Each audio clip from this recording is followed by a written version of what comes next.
All right, welcome everyone. This is another session of Kicking Game. My name is Rob. I'm just an alumni who gives a damn about these students, and of course, that's why you're here to listen. Whether you're an alumni, whether you're a student, you care about the well-being of alumni and students moving forward because you went to a school, care about what's going on with the school. So perfect spot for you to jump and get involved if you so desire. And I have one of my good homies on the line, Isaiah Marshall Thomas, Tufts grad, class of 2019, music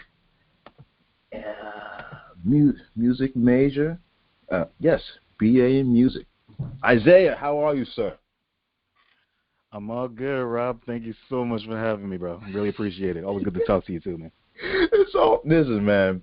I talk to Isaiah constantly. He's been an early supporter of the kicking game initiative, and I'm very appreciative of him spending time on what is this, noon on a Sunday, Awards Day. We working, man. We're out here. We're trying to make this thing happen for the students. So we're here to.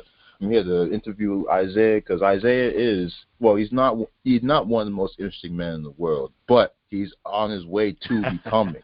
Okay, Isaiah has been deemed by some of his friends who I've also talked to. He is one of the oldest young dudes you ever meet. This means that this man has an inordinate amount of gems for individual his age. Okay, he has a certain je ne sais quoi that allows him to exhibit, let's say, seventh level on a scale of 1 to 10, level 7 amounts of just even-headedness and cool when he is physically only at level 4, and it's pretty impressive. It puts him up on the higher echelon. So I want to interview this man and get his opinion on a few things on his mind state, how he has been able to develop that from high school to Tufts to outside of school. So we're going to have a good conversation, and we're going to learn something because Isaiah will definitely be able to teach me something because I'm just here trying to speak to him and understand just how he has become as cool as the other side of the pillow. Okay, so Isaiah, take us back to high school. You grew up in Brooklyn. Take us back to high school and who you were in high school and how you found your way to Tufts. Well, I actually grew up in Baltimore. I was born in Brooklyn, and I grew up in Maryland, living in the immediate counties of Baltimore City, and eventually moving to Baltimore City for high school. And my high school journey was pretty interesting because I started off at a very low-income charter school. Some would look at it as a low-resource school. It was one of, I believe, 3 schools in the building. Very young school. It actually ended up getting shut down a few years after I left. And I honestly didn't know what I was doing at the time. It wasn't until that I came to meet a math teacher who was very invested in me, and he told me that in order for me to really live up to my potential, I had to transfer to a better school. And it just so happened that school was right around the corner, called Baltimore Polytechnic Institute. And this teacher, every single day when I'd walk into class, he'd be bugging me about transferring until one day I actually told my mom to look into it. She went through the process, and I transferred to what we call it Poly. So Baltimore Polytechnic Institute's nickname is Poly. So transferred over to Poly, and that was probably the best decision I could have made for myself as far as being at a school that was well over 100 years old, that had a huge history, a great reputation, and was constantly in the top 2 of public schools for academics in Baltimore City. And in addition to that, I was able to learn all about college access and the insiders of everything that goes on that level at a point that I think that I didn't really have back at the old school. So fast forward to senior year, the summer before my senior year, my counselor said, all right, so you're one of the high achieving students. Let's get all the high achieving students together in Baltimore City, put them on a few buses, and take them up to a bunch of New England schools. And we went to a bunch of New England schools, including some Ivy Leagues. And one day we were just going to this school called Tufts, and I was like, all right, we already went to an Ivy League school before this that, I really wasn't interested in, and now we're going to this school with this unknown name that I never heard about. And pulling up to Tufts, I'll never forget the admissions officer's speech. It just completely blew me away. Just the way that he was thinking and linking certain concepts and listening to our concerns and where we came from and tying that story together. And at that point, I knew that Tufts had to be at the top of my list. So fast forward, I ended up applying early decision and got in. Damn, that's very impressive. So first off, I relate to you as far as like your initial school that was shut down. I went to a school that was shut down after I left. What just for solidarity, shout out to school that shut down because it's gone but it's never forgotten, and only after people stop talking about it do people not even remember it.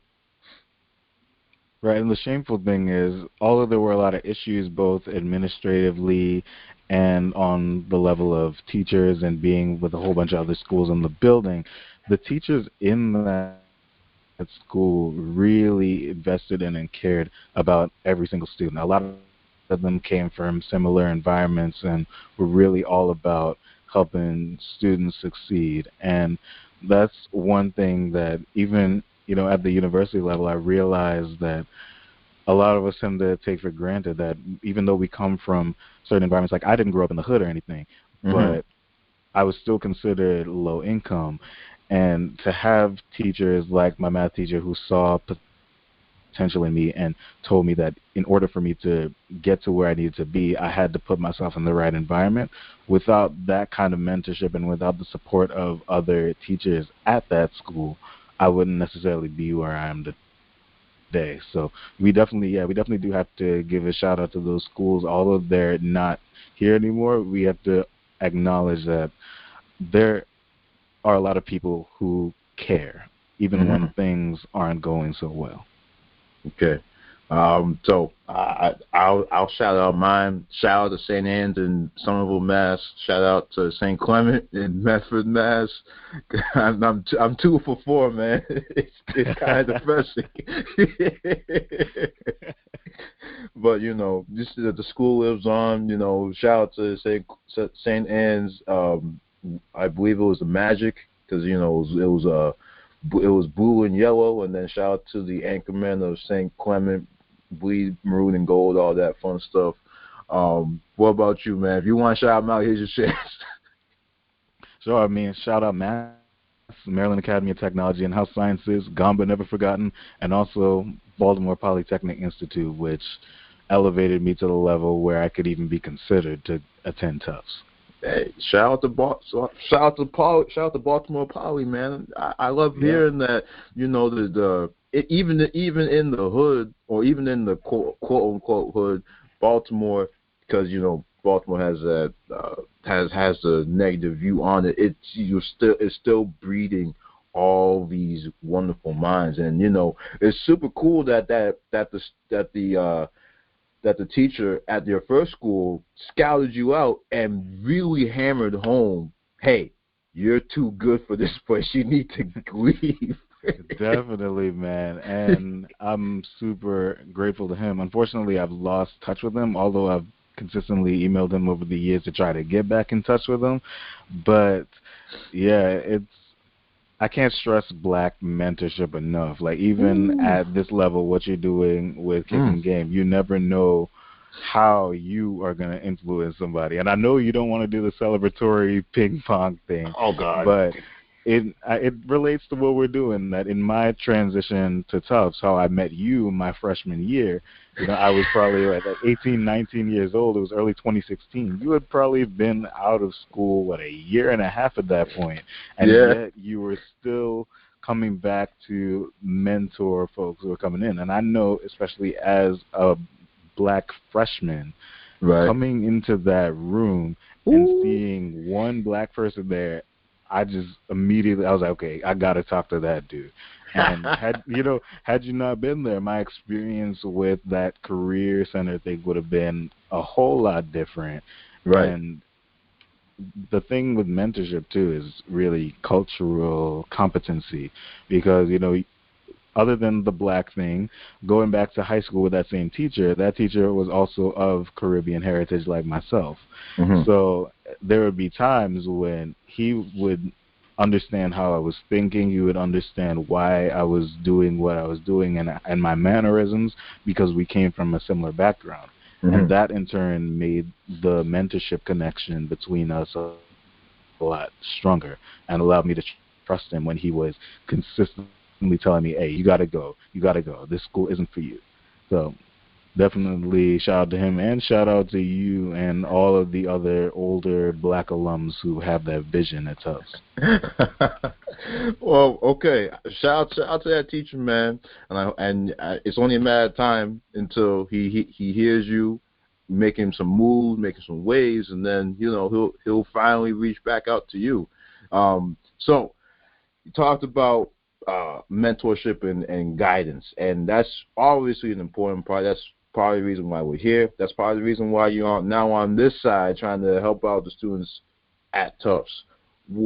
Even though you saw me at that career fair at Tufts, take me through the years at Tufts where when like all the alumni were gone, because um, first off, was there a active alumni participation while you were at school? Were there alumni coming back, or what? Where was your source of mentorship at Tufts?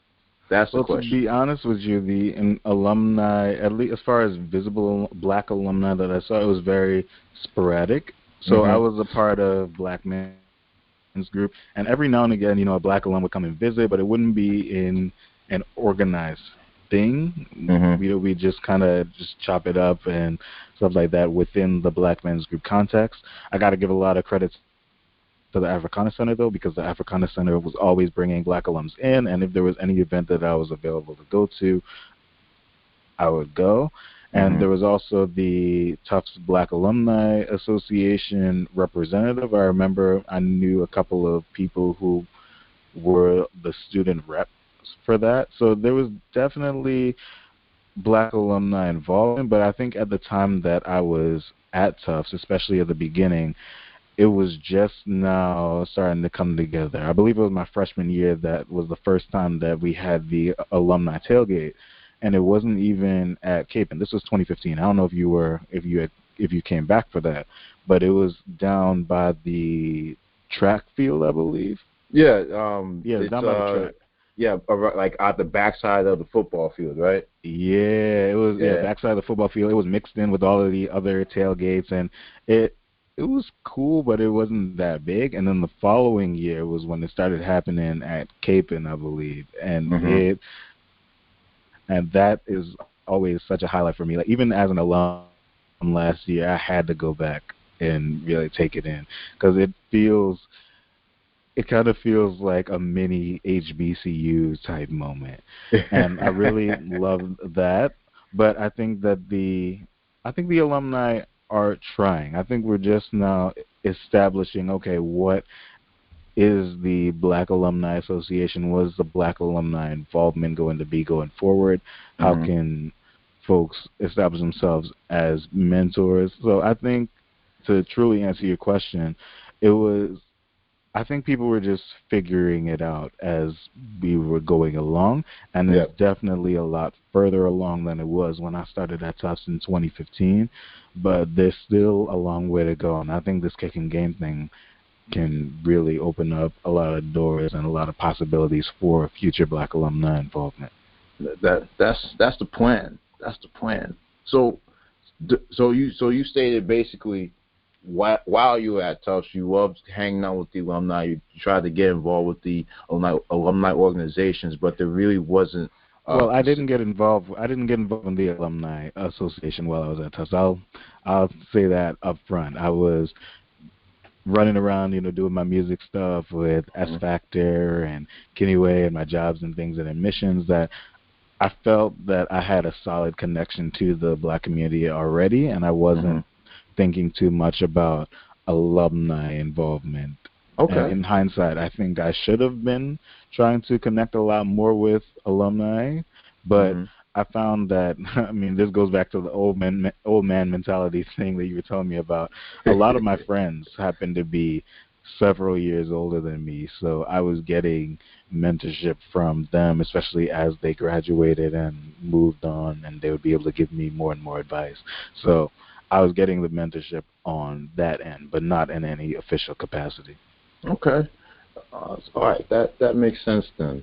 Okay. So through your 4 years at Tufts, you know, as you grew, tell how did you grow as of course you're a mental acuity, you're a mental powerhouse at this point, or compared to when you walked into the school. But how did you grow through Tufts? Because I'll share a personal example. Like, Hmm. there were times at Tufts where that, like, everyone's had struggles, of course, and the one of the clearest ways that people will grow is through adversity and trying to grind it out and trying just to push through it. Everyone knows of the you're up at 3 a.m. You got a paper due at 1 o'clock. You only have like the abstract, and you're really just trying to crank it out, right? Or finals exam time. You have three finals in one day, and you're just trying to not crash. You're just trying to, and you decided, okay, I'm going to power through. I'm going to try to stay awake and do all of these exams straight through, and then I'll crash after the fact. Um, what was name a few obstacles that you had to overcome while at Tufts that really gave you a significant effect, or really affected you into the way you are today, and how it particularly shaped your thinking and thought process. Okay, I can answer that question two ways. So first, the breakthroughs before it gets to the obstacles. Mhm. The couple big things. The first is the idea of realizing that I am part of a larger diaspora, Mhm. because growing up, so a little background on me. My family's originally from Trinidad. I grew up very involved in the Trinidadian culture.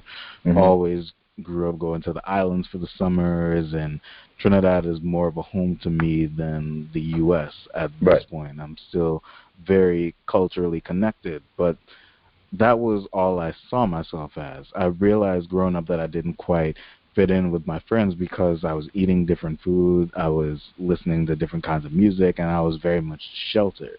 So Mhm. as I came into Tufts and started meeting people from various backgrounds, whether it was folks who were generationally African American, whether it was folks from the African continent, whether it was folks who were black who were from elsewhere, I started seeing all of the similarities between us, and there were a lot more similarities and differences. For example, in my last 2 years, I became really good friends with folks from East Africa, in particular Kenya and Tanzania. And one day we were all just sitting down together, just talking and laughing, and all of a sudden they start playing reggae music, and it's reggae music from very up and coming Jamaican artists Mhm. that obviously I'm familiar with because of my cultural ties, but I'm like, what do these people know about reggae music? And from that, I realized just how connected the diaspora is, because here I am having a conversation in the United States with some folks from Kenya and Tanzania. I'm of Trinidadian heritage. We all grew up very differently, and yet we're connecting through music, and we're able to bond so easily through it.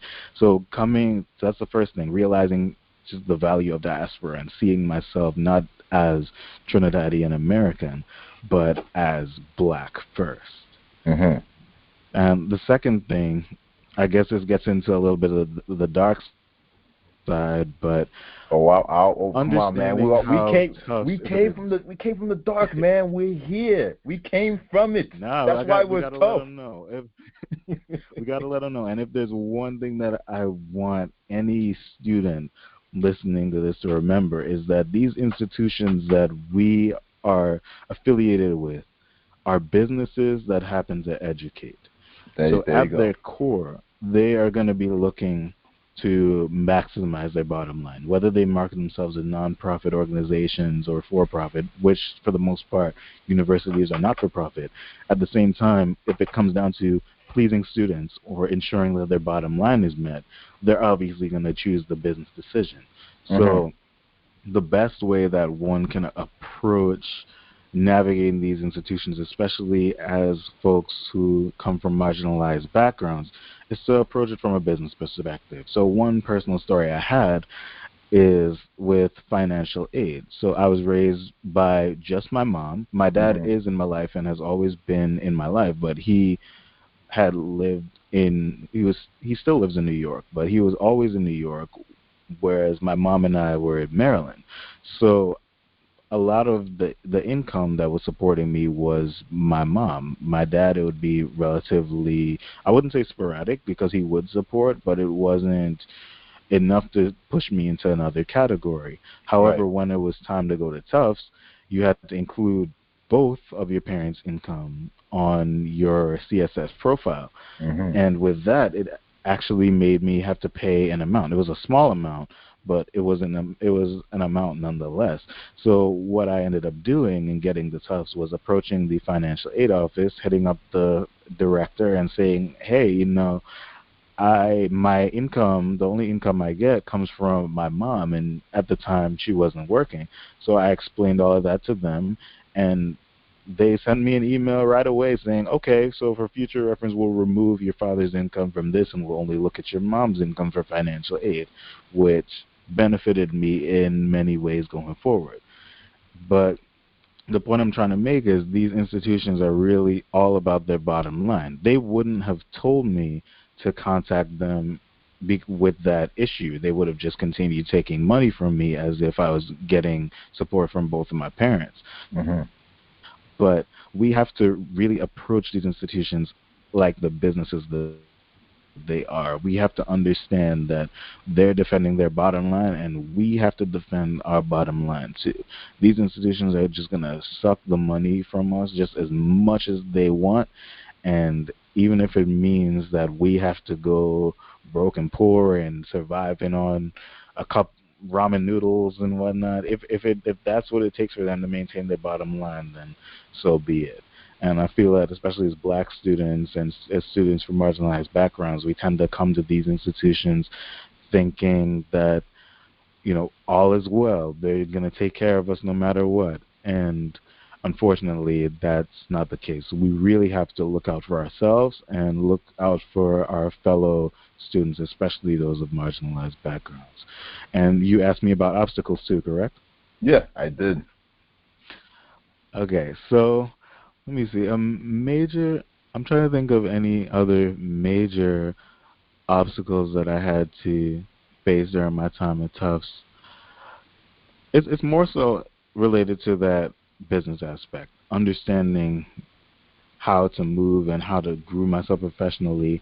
And one thing also, understanding that no matter what class, as far as socioeconomic status we come into as black folks, these white folks will always have a leg up Right. in terms of where they are. They will always have connections. They'll always have grandparents who may be rich, or even, a dad. Their dad works with somebody who knows somebody who can get them an internship at J.P. Morgan or something like that. And in order to get to where we need to be, not only do we have to work twice as hard, but we have to truly leverage the networks that we have.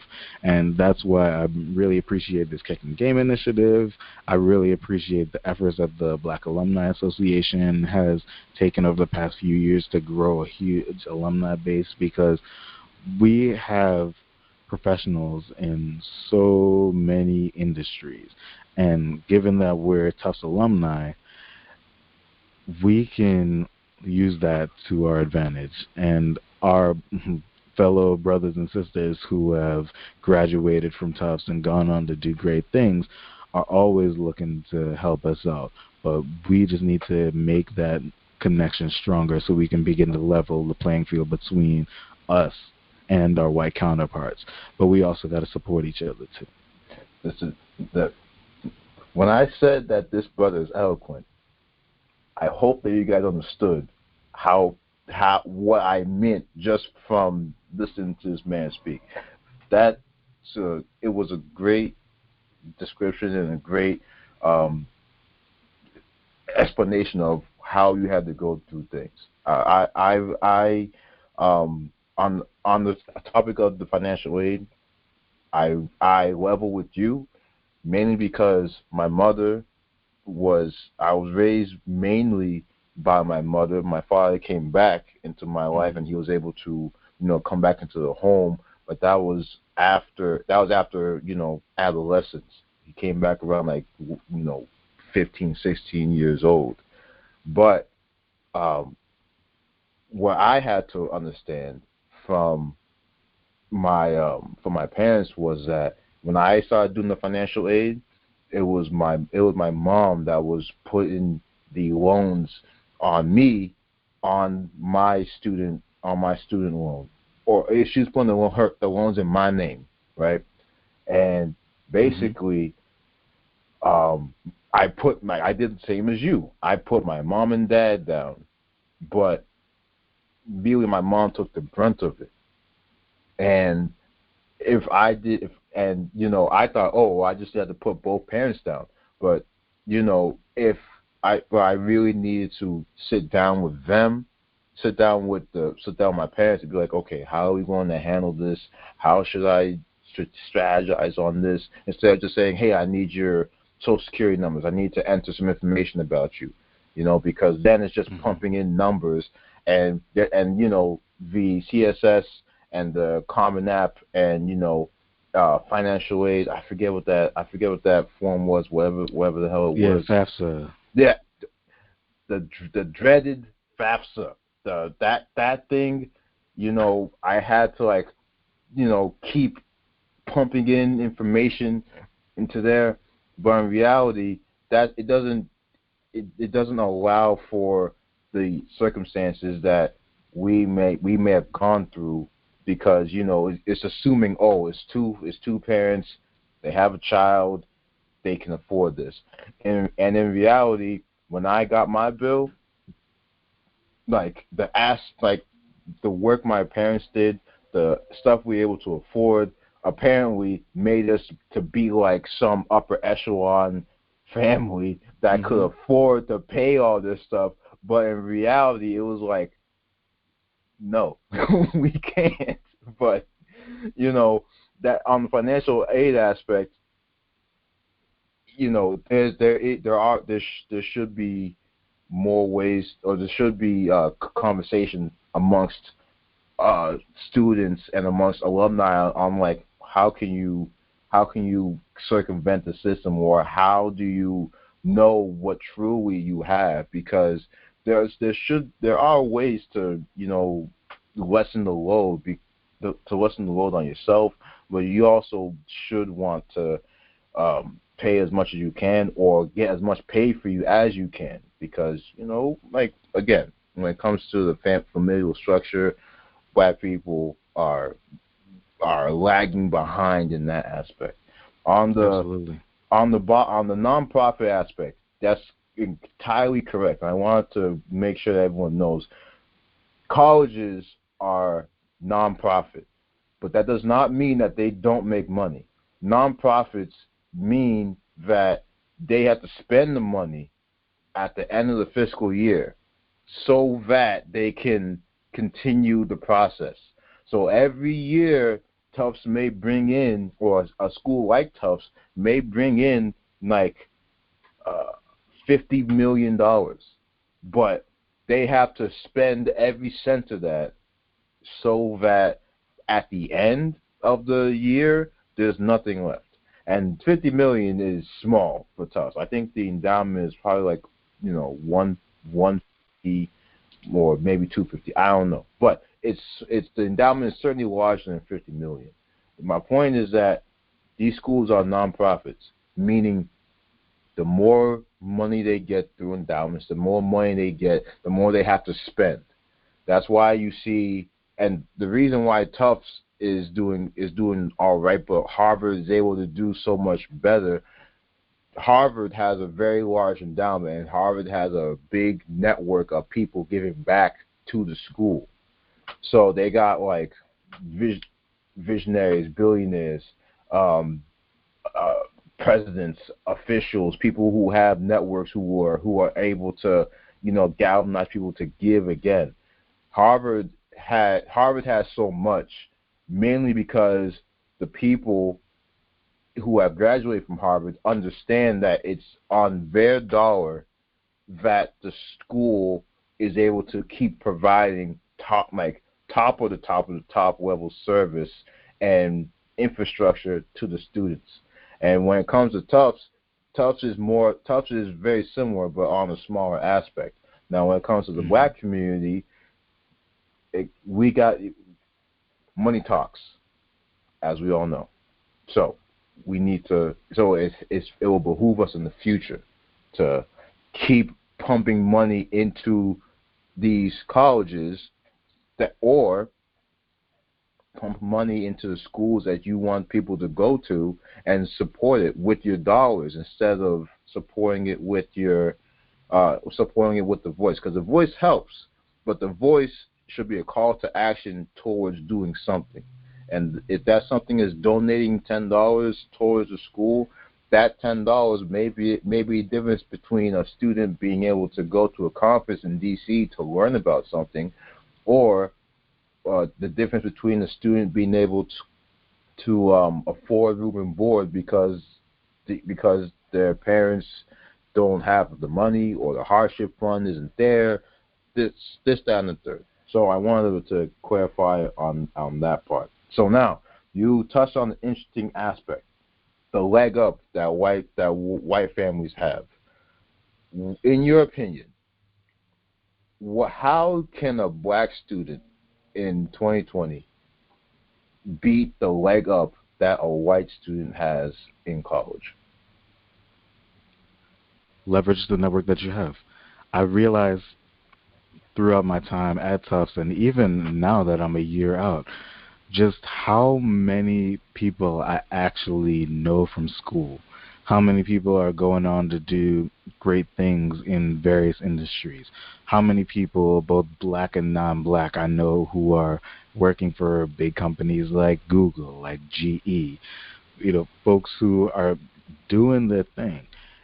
And for the most part, they're only a call or a text or an email away. Like how you reached out to me to be a part of the kicking game thing. You just sent me a Facebook message. Yeah. It's really that easy. And we are such an accomplished people. We're such brilliant people, and we're incredibly talented. And the thing that gives white people that advantage, and the thing that allows that legacy to continue, is the fact that they know how to leverage their networks. I live in Brooklyn. I live in East Flatbush, not too far from Crown Heights, probably a block or so away from Crown Heights. Okay. And when I would ride to the gym, I'd have to ride straight through the Jewish community to get there. And from the time you enter the Jewish community, you know you're there because everywhere you look, the buildings, you see Hebrew on the buildings, you see Hebrew on the buses, you see the The ambulances. big hats, the big Yes, hats. not even the big hats. No, I'm talking. No, the big hats are just the personal. I'm talking about the institutional. In terms Right. of the ambulances that pass, I live across the street from Kingsbrook Jewish Medical Center, a Mm. hospital that caters to not, I mean, the community's needs, yes, but is also First and very foremost. culturally competent for Jews. Right. Go ahead, bro. What you say? Yeah, I'm saying first and foremost, it says this is Jewish. This is our stuff. Now you can come in and we can help you, but first and foremost, this is ours because we have certain procedures and policies and rights that we'll do for our community. hmm And even if you wanna bring up the counter argument that Jewish people use white privilege as well, yes, you can bring that up. But I think you also have to look at other ethnic groups. For example, the Chinese. Mm-hmm. Look in Boston, their Chinatown. Look in New York's Chinatown. I've been out to San Francisco, their Chinatown. You walk there, you walk into Chinatown, and you feel like you yourself do not belong there Mm-hmm. because you look around and everything from the buildings, the law offices, the realtors, the restaurants, everything you see Chinese written like all over it. And it is so impressive. And how that legacy continues is they leverage they really leverage their networks. It's probably not as difficult for a young 20, 21-year-old Chinese kid or a young 20, 21-year-old Jewish kid to be able to find a job at one of these big name companies because most likely mom or dad knows an uncle who knows a friend who has a cousin who works at said establishment and can Mm-hmm. get you in there or at least get you an interview. It happens in the black community as well. One of my counselors from high school, once I graduated from Tufts, I received a scholarship from his program. He and his team came up to Tufts for an admissions kind of info session thing. And since I had worked in admissions, they were talking about me, establishing that relationship that counselors establish with institutions. And my counselor ended up contacting me saying that his employer was interested in interviewing me for a position. Now, I didn't get the position, but it just goes to show that we can do it too. This was a counselor who had known me since I was about 15 years old when I transferred to Poly. Mm-hmm. So, and 8 years later, or even like 4 years after I graduated, he just hit me up on my cell and was like, "Hey, send me your resume. I'm gonna put in a good word for you." So we can do it too. It's just that we have to do it on a more united effort. I've told you this in kicking game and in private conversations, but the jobs that I got both at Tufts and the job that I ended up getting, the part-time position that I was working for a couple of months earlier in the year, I got all of those jobs through connections that I had with people. And I think that the more we can encourage that in our community and the more that we can do that for other folks, whether they're younger or older than us, it doesn't matter. The more we can do that, the better. And the more we can build our black community and create an institutional presence, not just a personal one. I like it. Now, I like it. I like it. I like it. Here's a follow up on that one. So you so the trouble with the black community stems largely from the institutional, but hmm and this is true. So the next question would be, do we even rock with each other on a personal basis?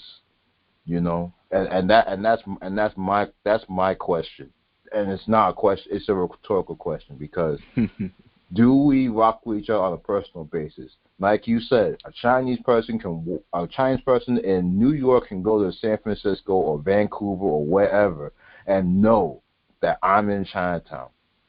But if you were to go over to, if you went from Brooklyn and you went over to Vancouver or San Francisco, would you know where to find a black person? And even if you did, would you be on the same wavelength that they're receptive to? And that's that's a big question, because I've seen in my travels that you could, like, a bunch of black people can get together to carry on, have a good time, party, whatnot. But when it comes down to the brass tacks of doing things, it's always something beneath the surface that wants to, fracture, or there's always, something bubbling beneath the surface. And some people have said in the past that it's just inherent distrust that's been built in to. That's the word. That's the word. Distrust is the word. Expound on that, please.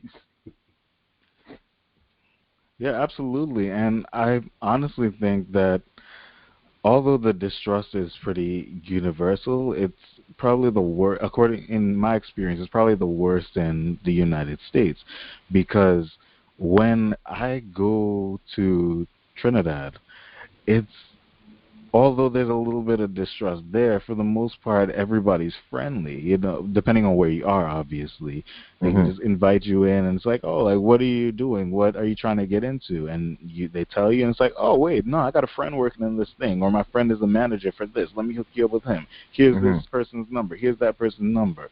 When I went to Ghana as well, it was that similar kind of community mentality, in that you see somebody struggling, or that this person's trying to get into this industry. It's like, oh, like, I know this person. Let me give you this person's number. Reach out to this person. You know what? Let me call them right now and see if I can set up a meeting with them. So in a lot of ways, I think it's just how the Western society is set up. I don't want to bring the whole capitalism conversation in, because it's not something that I'm an expert in, but I believe that the society that we've created in the West, that is largely influenced by capitalism, really leads to this distrust of each other, really leads to this me against the world mentality, when in fact that's not how the power players work. And if we continue to go along this individualistic route and say, like, nah, it's just me, I got to get this by myself, we're not going to get as far, and we've already started off with a 400-year disadvantage. Right. So, this is good. I like it. Appreciate that. So, the me against the world mentality, you see it all the time amongst our fellow black students, or black people in general. And a part of it is just like what is glamorized amongst us. Like, if you look at the popularized career paths for, like, okay, when we were in high school, a lot of the career paths that I'll say for me personally, a lot of the career paths that I've seen were, you gotta be a performing artist, you have to be a ball player. So the two main things I've seen were, okay, you gotta be a rapper, you gotta be a ball player. I thought, I can't rap. People barely have ease understanding me when I'm talking to people. Therefore, let's try going to play football. You might be a perfect rapper then, man. I didn't see the market. I didn't see the market. I could have cornered that immediately. Oh man, I like it. See, people, this is why I like this man. This man, that subtle thing, if you didn't catch it, you won't understand. But I'm loving it. So to finish up, like, I thought, okay, I had to go play ball, and I said, all right, even if I don't play ball, I'm pretty good at school. So let's see if I can parlay football into me getting a full scholarship, so I don't have to pay for anything. I'm not in the NFL, obviously, and I definitely have to pay for college. But it got me to a place where now I have the network available to make moves, and after you graduate from after you graduate from a college or from a university, you really do get into the real world, and you understand that the networking aspect of it is the most important thing. Like everyone knows, on an individual basis, like a black person is more likely than not going a black person who's worth their salt and who's trained and ready to go and motivated, more likely than not, they will cream any person that comes up against them in their competition. Black people can make that. Black people are talented in that aspect. The aspect that we're highlighting now is that when it comes to the Voltron, the coming together, that's always been the trouble, because it can stem back to the days of slavery. It can stem back, for me, I'm Nigerian. I grew up in the States, and I understand the effect and impact slavery has had in the U.S. But even going back to Nigeria, where there's always been a state of I need to be able to get things for myself, and I can only trust the person that I'm working with as far as I can throw them. And if I can't throw them, I'm not going to trust them with anything. I keep everything on the hush hush, and everyone's out for their own. And I feel that black people today, worldwide, diaspora-wide, are more or less, on a general basis, acting from a place of desperation, of lack. And that's part of the reason why we're not trying to share that's part of the reason why a lot of us are not as willing to share the resources share the resources, share the network, share the connections as the other groups are, because at the end there's no base of community. Like it's like we're trying to build the roof of the house before we build the foundation, and if the foundation is messed up, we gotta tear it out.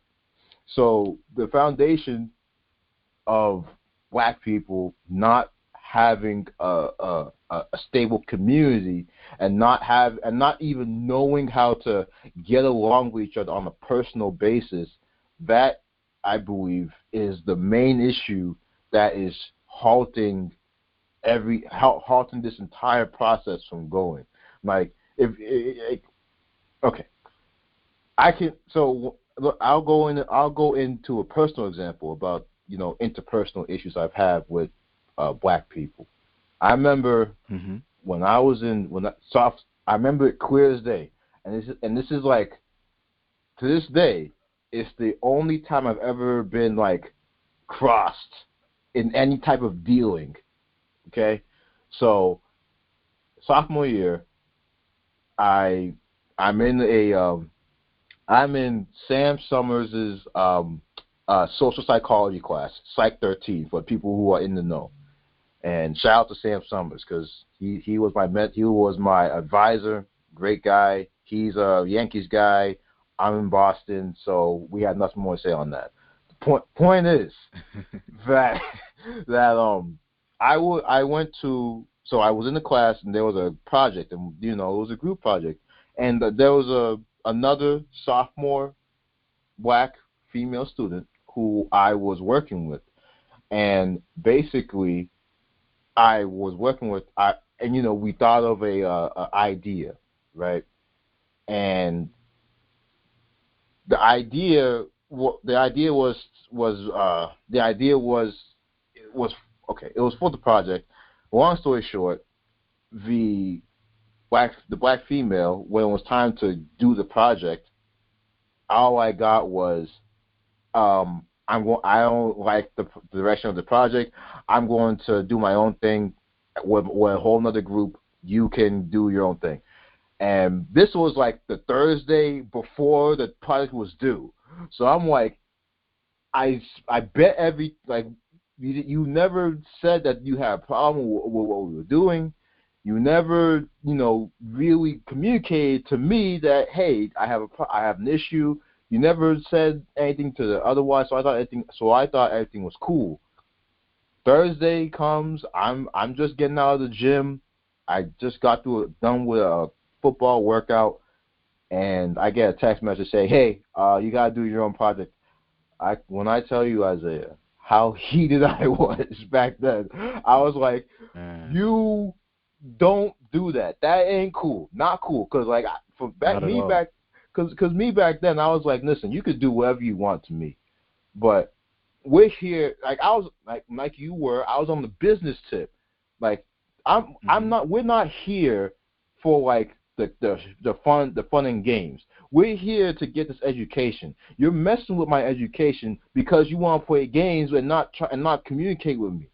Now, of course, she'll have her own side of the story, and hopefully one day that side of the story will come to light. But on my side, I was heated, and of course, I got through it, crushed it, and made it happen. But the point is that like the lack of communication, the unwillingness to even like try to breach the delta, that's what I found troubling. Because if you told me, because like if I heard that, okay, we need to do something different. I don't feel comfortable doing this. Okay, then we could figure something else out. So I say all that to say the interpersonal, the black male, the black female versus another black female, and the black male versus another black male. That comes into a lot of the issues that deal with the infrastructure of the black community. Because if we can't even get together to,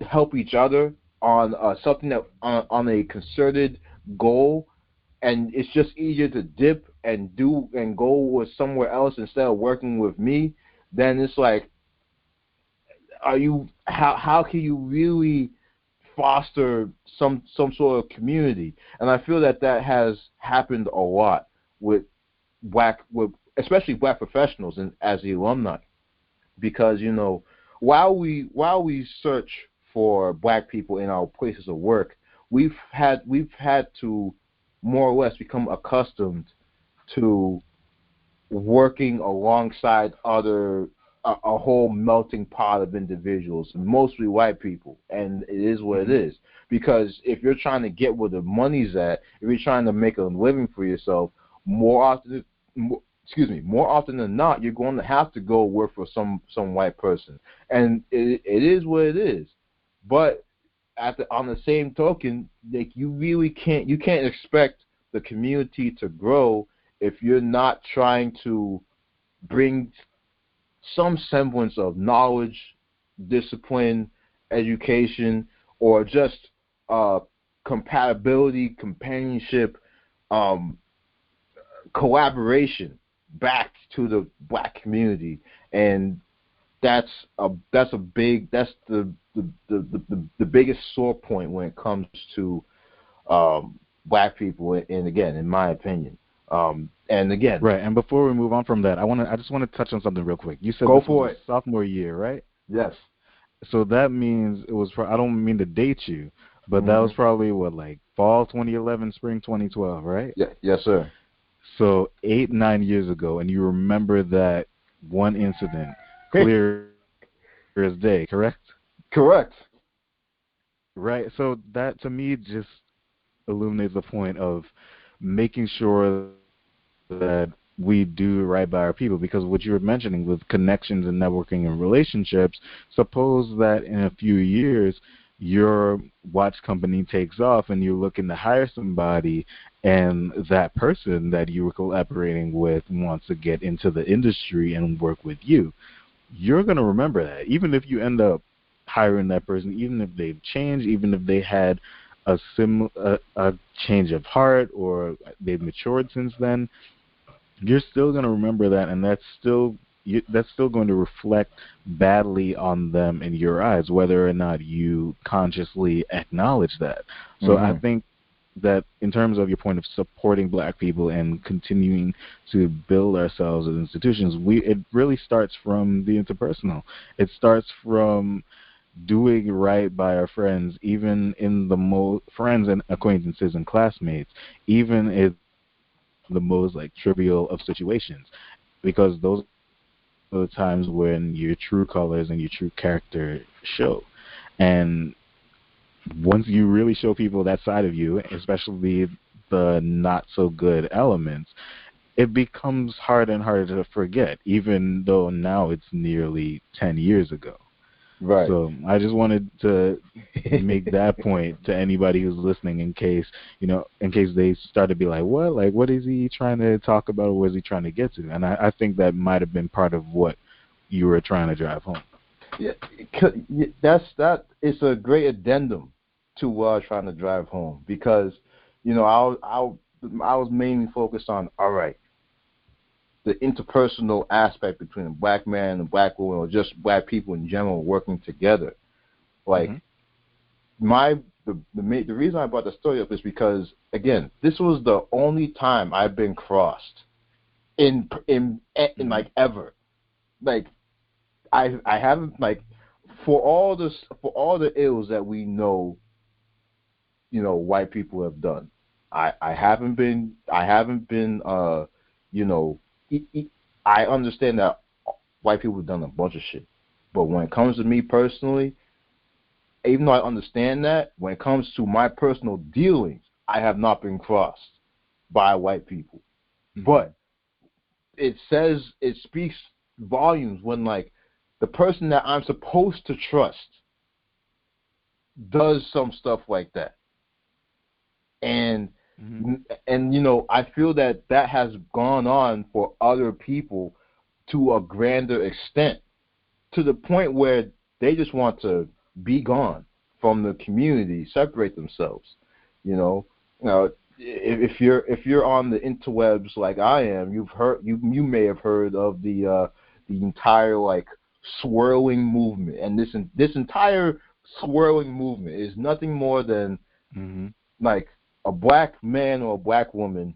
They're fed up with dealing with black people on a relationship aspect, and they go to other communities just to think they go to other communities to date people in other communities, solely on the aspect that I can't find and the prevailing notion is that I can't find a good quality black person in here, so I'm going to find a good quality person outside. And the main reason why you're going outside is because you're valuing that community higher than you value your own community. Now, if you fall in love with somebody, or if you make a business decision to marry somebody of another group, because it's a strategic move for you, then beautiful, that works, that's awesome. But if you value someone, if I was a black man and I married a white woman because her dad was the chief operating officer at Goldman Sachs, then that's smart for me to do. Like, I would do that all day, because I could get access that I could never have previously, or I could have a lot of trouble finding in the long run. But if I married that same white girl just because she was white, then that's then that's just me, not valuing myself and my community. Same with, like, right. I was speaking with, like, a coworker of mine, and this coworker was white, and he said basically, listen, I was dealing with an older woman. He was probably like 24 at the time.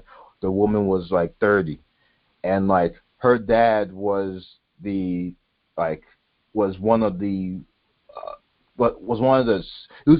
in the C-suite for a big Boston, like, healthcare company, and basically he was like, I didn't understand it at that point, but if I did, I would have acted totally different. and it proves the point that like, oh, if you just see him as like, oh well, I'll just do whatever with them, I'll hang out with them, I'll do this, I'll do that, and yeah, you'll drink, you'll smoke, you have sex with each other, that's whatever. But when it comes to like the opportunities that could come forth once you see this individual and once you get into their world, then it becomes a whole different ball game. And when it comes to black people, like the distrust and the lack of foresight is really hampering in my opinion, really hampers the community, and that's what the kicking game is trying to foster, because it's like it's a small but verified, trusted group of individuals who are very willing and able to talk and tell you the ills and the roadblocks that you're going to go through in your professional and personal lives, and it's supposed to be just raw and as upfront as possible, so that you are prepared for those obstacles whenever they do come. So Right. when you made your point about when I get my watch company popping, and that former classmate comes up, how are you going to react?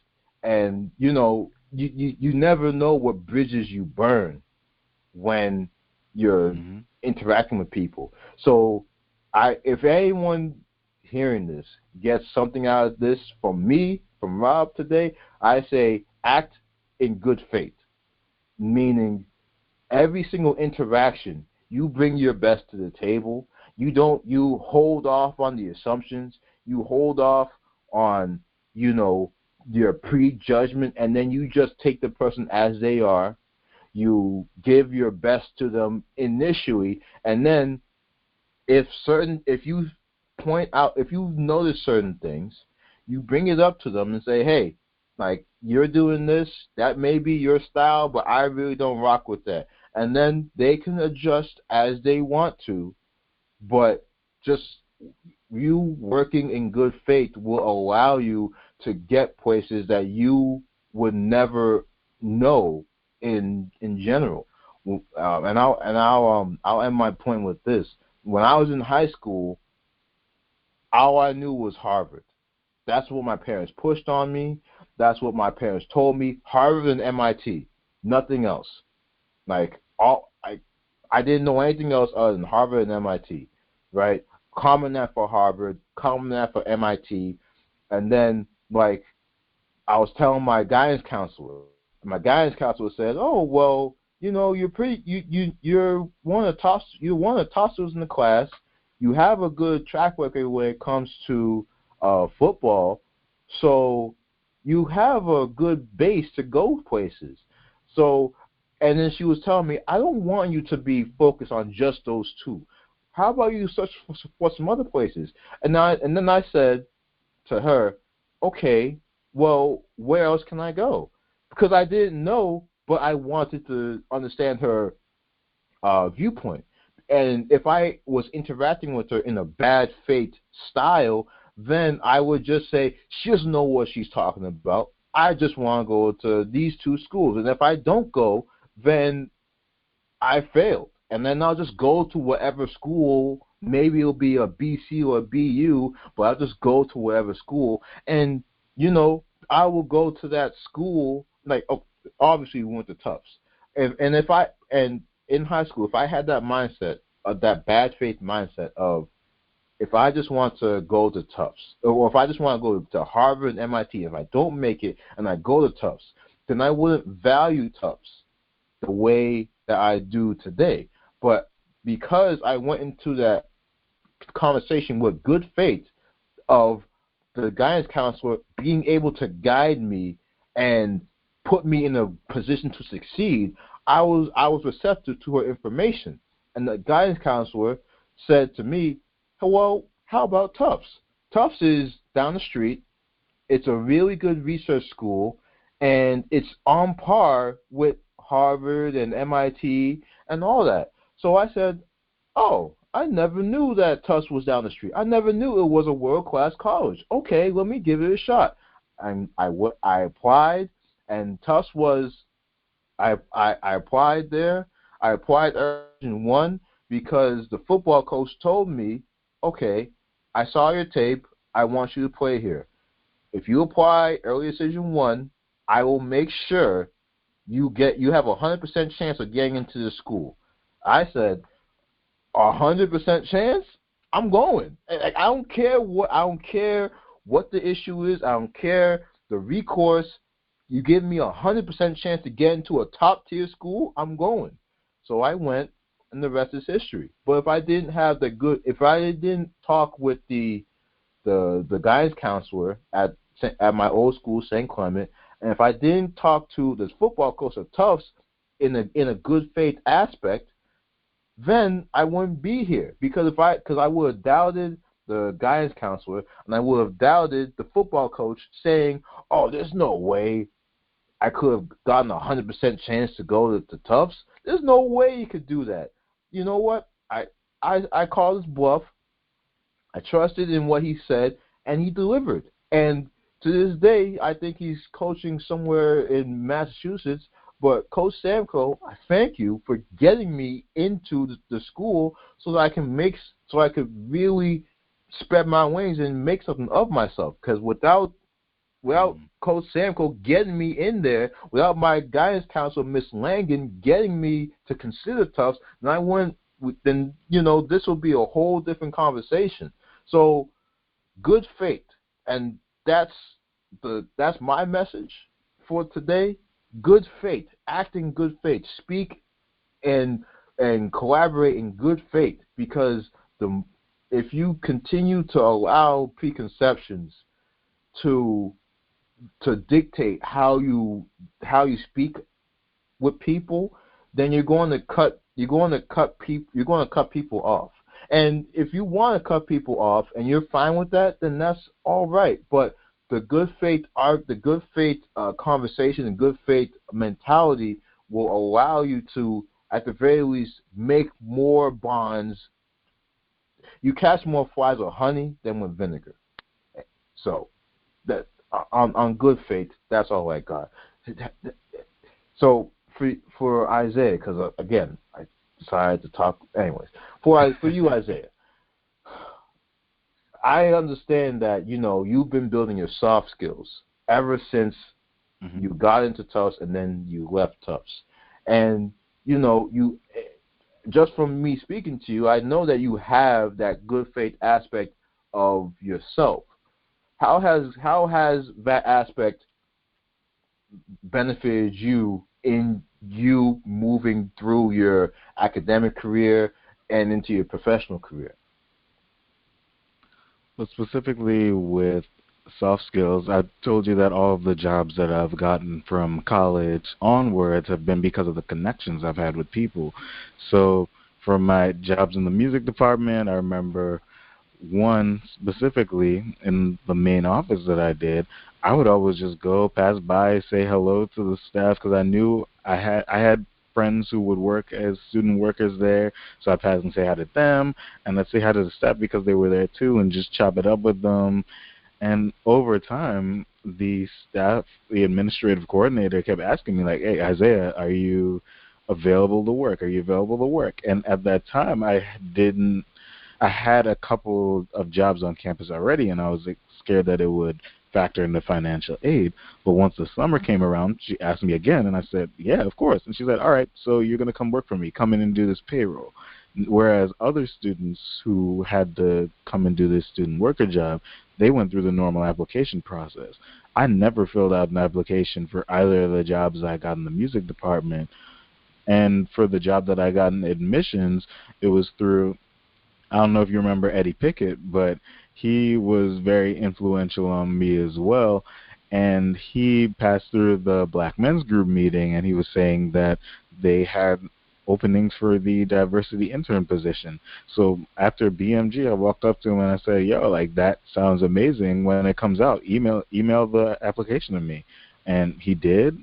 I went, did the interview, and got that. So the soft skills have really helped me get to a good point, and that was just in college. Post Hmm. college, the job that I ended up getting now, well, that I was previously working at, I'm now unemployed due to the pandemic, but previously the job that I had was through a friend of mine who works in my building. He works as a janitor in my building, and we would just chop it up whenever we'd see each other in the elevator or in the hallway. And over time, we built a relationship that ended up turning into him asking me for help putting on a production. I helped him out, and he introduced me to his boss, who then hired me. So that's really how things work out here. And now you mentioned that, I think you mentioned earlier that I'm now back in school. And the only way I was really able to afford last semester, the semester of the pandemic, was because I went into the bursar's office and spoke with the person, and she happened to be of a similar cultural background as me, so we were able to talk and relate on that level and just have a genuine conversation about my goals and aspirations, and through that, she was able to make something work for me. So soft skills are incredibly important, but I think that a lot of times we look at it as a binary thing. Either we really focus on the soft skills or we really focus on the hard skills. The older generation says that the younger generation doesn't have the soft skills that they used to. They have all the hard skills and technical know-how, but don't really know how to work and operate in a team. But what you find is that those of us who really emphasize the soft skills, and by the way, I took that mentality to heart and focused a lot on my interpersonal communications, but upon graduating, I realized that I hadn't put as much time into learning hard skills Hmm. as I should have, and that cost me quite a few opportunities because I believe people would just look at my resume and see a whole web of confusion between what I did in college and what I plan to pursue as a career. And I believe had I invested in more internships, had I invested in learning more software, had I invested in taking advantage of all of the free seminars and webinars and opportunities that I had access to as a student at Tufts, even though I was already taking advantage of quite a few of them, had I invested in learning these harder, more technical, career-specific skills, I would be in a much better and secure position employment-wise. So I know this veers away from your point a little bit as it speaks to how soft skills have advanced you, but Hmm. I'll say that soft skills can only take you so far, just as hard skills can only take you so far. I believe that in order to truly have success, whether you plan on working in industry or whether you're planning on working for yourself, is to have a good mix of soft and hard skills, and also not being afraid to ask for help whenever you need it. Hmm. Okay, I respect that. I do because when it comes to soft and hard skills, I'm a psychology major, so I had to.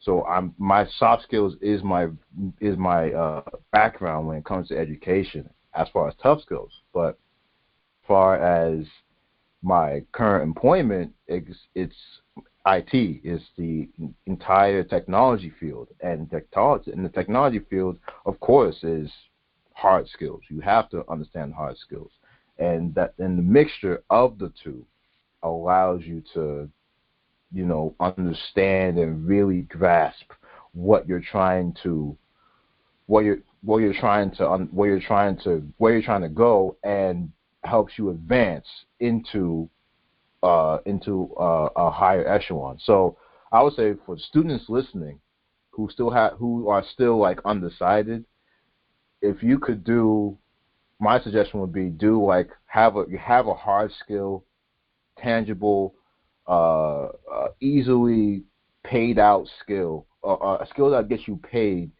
after graduation as your major, and then as your minor, emphasize the soft skills, like maybe take a humanities or anthropology or a social science as a soft skill to really understand the nuances, because because Isaiah was just explaining, while he had all the soft skills, and even though he can talk, even though he can sell water to a well, he for the resume that he came up to the individuals with was not up to par, so that they will be able to listen to him.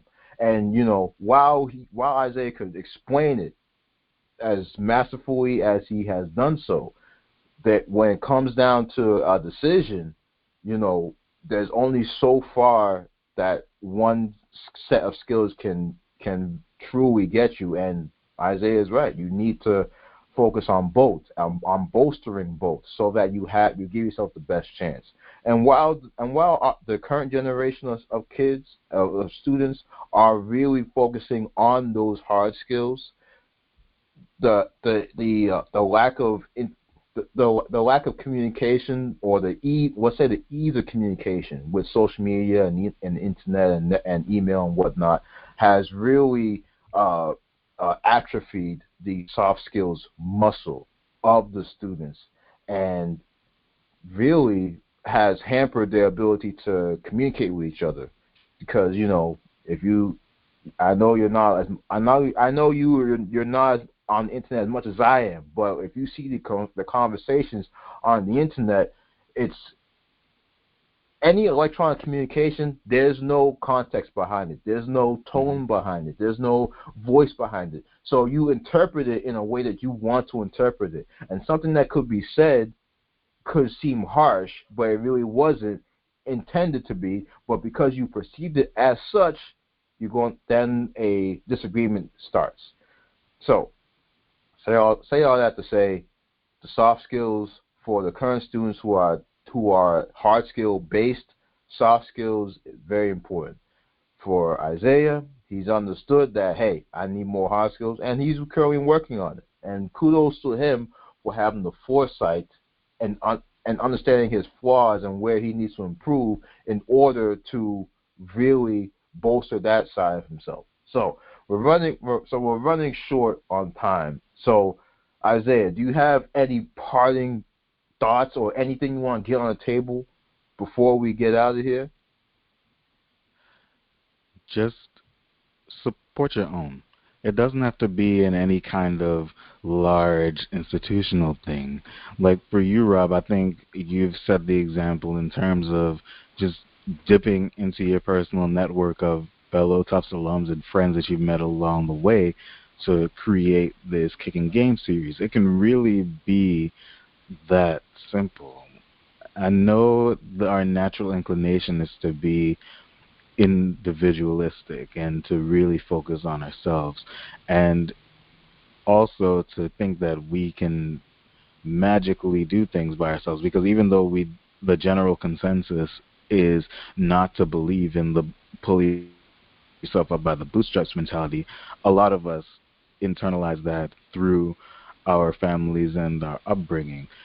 However, we just need help sometimes, and the thing is, we just can't be afraid of asking for help. We can't be afraid of accepting offers that people give us because we think that we may owe them something, or that we have to do something by ourselves to get true legitimacy. I just really believe that, in closing, we have to work together and to do whatever we need to do as a community, as a black community, as a POC community. We just need to take advantage of the skills that we've gained, take advantage of the network that we have, and do what we need to do to get ahead and at least attempt to work against the centuries of marginalization and oppression that we've faced. Well said. Well said. That's all. I mean, that's all I got as far as this interview goes. Of course, I'm going to speak to my brother after the fact, but Isaiah, thank you for showing up. Thank you for allowing me to pick your brain on a few things. Thank you for elaborating what makes Isaiah Isaiah. I believe that it's going to help a lot of people in just understanding that, hey, you don't need to have it all figured out immediately, but as long as you are aware of where you are and where you're trying to go, you'll be able to figure out something. And I using Isaiah as a case study, anyone and everyone can have a positive impact. Whether it's a janitor in your building, whether it's a random dude at a career fair, whether it's the CEO of a company, you never know who knows who and who knows what. So I'll stress this again. In good faith, link up with people, find people, use the networks that you have. Go to sessions, go to meetings, put yourself out there. And I think that's another important fact. And what we can talk on this at a later time. But put yourself out there. Isaiah was always seen by people. Isaiah was always being visible. He's always been out there in the mix, trying to see what's going on and trying to see who's doing what. And because of that, he met the individuals that put him into certain positions. Remember, this man said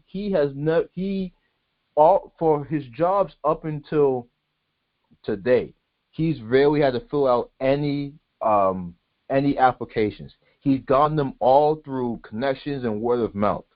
So if you really, really, really want to maximize your connections, and you really want to understand the power of connections, again, look at Isaiah. Like you could write the best cover letter, the best resume, have the best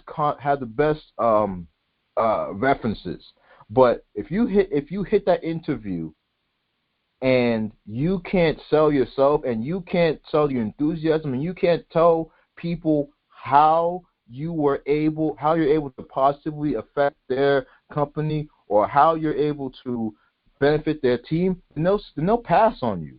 Isaiah doesn't have the resume as some other people do, but because Isaiah had a mentality of, if I get into the door, I know I'll be able to talk. I know I'll be able to get something out of this if I get into the door. And I believe that's a very important fact of Isaiah's story that should not go overlooked. Like, you've seen the fast-talking people. You've seen the people who are just able to sell themselves very well. Isaiah focused on that. Isaiah now realizes that, okay, maybe I got to do a little bit more on the hard skill stuff, but he still has that sales mentality that, hey, I can sell myself, and I can get myself into any door I need to. And that mentality is going to get him farther than we can ever imagine for him, mainly because the hard skills are formality. You learn how to do 3 things well, you put them on a resume, and then you can sell your skills to a hirer who will then pay you inordinate amounts of money or whatever resource you need just for you to do that skill that you learned 6 months ago. People can change their lives in 3 months just by learning one skill and marketing that one skill to millions of people. And Isaiah has that same mindset. And you may not even know this, but I can see it, because selling yourself is the hard part.